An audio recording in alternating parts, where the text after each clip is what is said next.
বসন্ত নয়, আমার দরজায় প্রথম কড়া নেড়েছিল অবহেলা। ভেবেছিলাম অনেকগুলো বর্ষা শেষে শরতের উষ্ণতা মিশে এলো বুঝি বসন্ত।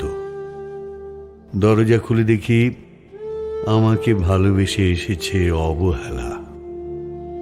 মধ্য দুপুরের তীর্যক রোদের মতো অনেকটা নির্লজ্জভাবে আমাকে আলিঙ্গন করে নিয়েছিল অনাকাঙ্ক্ষিত অবহেলা।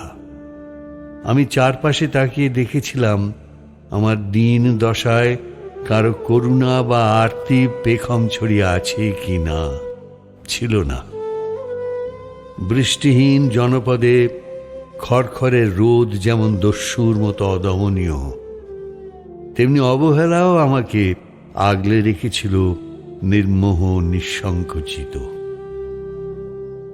আমি অবহেলাকে পেছনে ফেলে একবার ভৌ দৌড় দিয়ে এগিয়ে গিয়েছিলাম।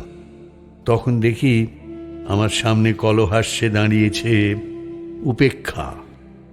উপেক্ষার সঙ্গেও একবার কানামাছি খেলে এগিয়ে গিয়েছিলাম তোমাদের কোলাহল মুখর আনন্দ সভায়।